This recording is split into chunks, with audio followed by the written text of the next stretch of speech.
I believe that we all have a voice, that each and every one of us has had knowledge and wisdom and experience gifted to us, that what we have learned in our lifetimes, our struggles and our challenges and our trials and our triumphs, can be used to help other people. Then said a rich man, speak to us of giving, and he answered, you give but little when you give of your possessions, but it's when you give of yourself that you truly give. He says, and there are those who have little and give it all. These are the believers in life and the bounty of life.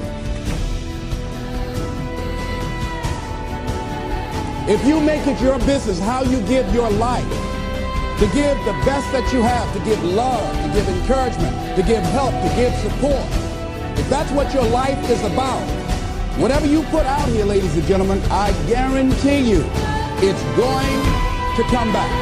Whatever you give, it's going to come back. Now, all of us hear the saying, as you sow, so shall you reap. But I knew that experience could help me. And I just wanted to share it with the world. So I got dedicated to learning how to do those things. How do you share who you are and what you know with the world? And these questions are inspiring. You should tell the world it. And I said, what do you mean? They said, well, write a book on it, or be a speaker on it, or do some blogs on it, or post some videos on it. I have no idea how to do any of that. The challenge is, it's hard to believe in your voice. It's hard to believe that who you are and what you know has value in the marketplace, but I'm here to say it does. Because once I started sharing my voice and my message and my story with other people, everything shifted for me. I became more alive and vibrant, more loving, more focused on serving and making a difference in the world, and everything shifted, everything changed.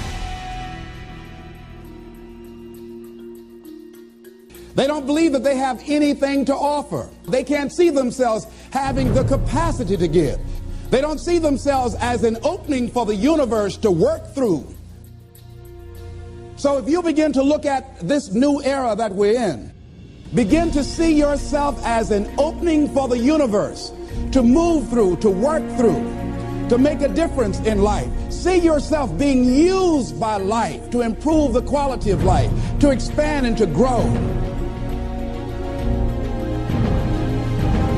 What's that one thing in your life that no one knows about? Or what's that particular area in your heart that you spend almost all your energy trying to hide?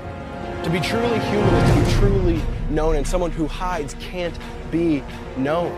We are created to need each other, to be honest with each other, to encourage each other, and to love each other, and that only happens when we're open with each other.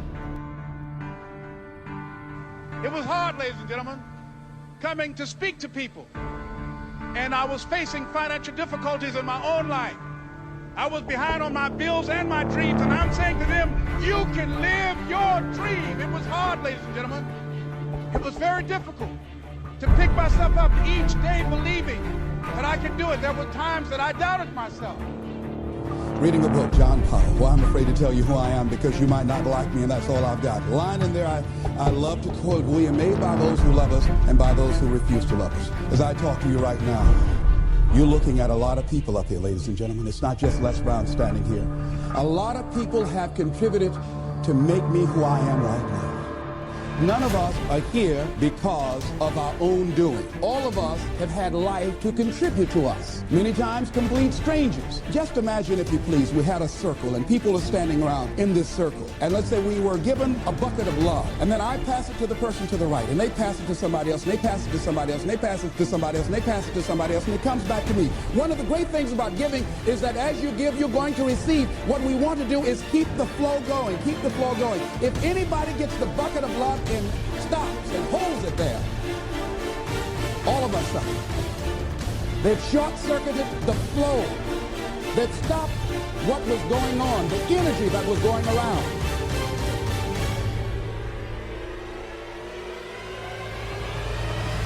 I mean, think about it. The paradox of the American culture is we're more connected than we've ever been. Only in 2013 can we tell what all our friends had for lunch that day all across the world, but we are also the most disconnected, the most fragmented, splintered, cropped, edited people in history. I believe you have a voice. I believe you've learned something in your lifetime that can help other people get ahead faster.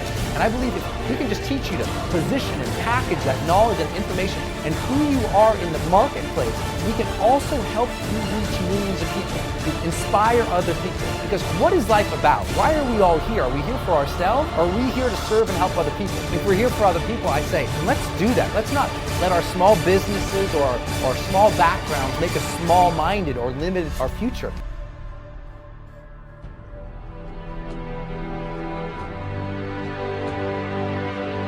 I strongly believe that each one of us showed up to do something, that each one of us showed up to contribute something to life, and that if we don't do it, it will not be done. See, no one is going to give Les Brown's speech. No one is going to write your book.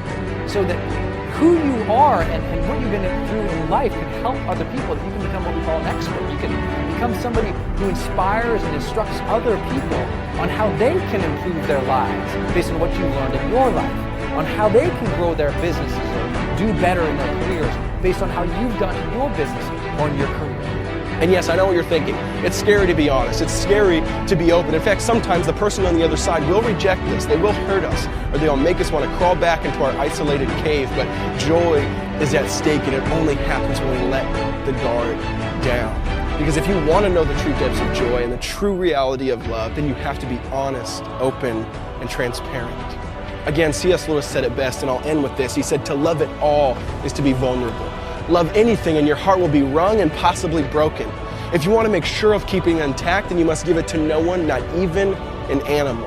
Wrap it carefully around with hobbies and little luxuries and avoid all entanglements. Lock it up safe in the casket or coffin of your own selfishness. But in that casket, safe, dark, motionless, and airless, it will change. It won't be broken, but it will become unbreakable, unpenetrable, and irredeemable, because to love is to be vulnerable.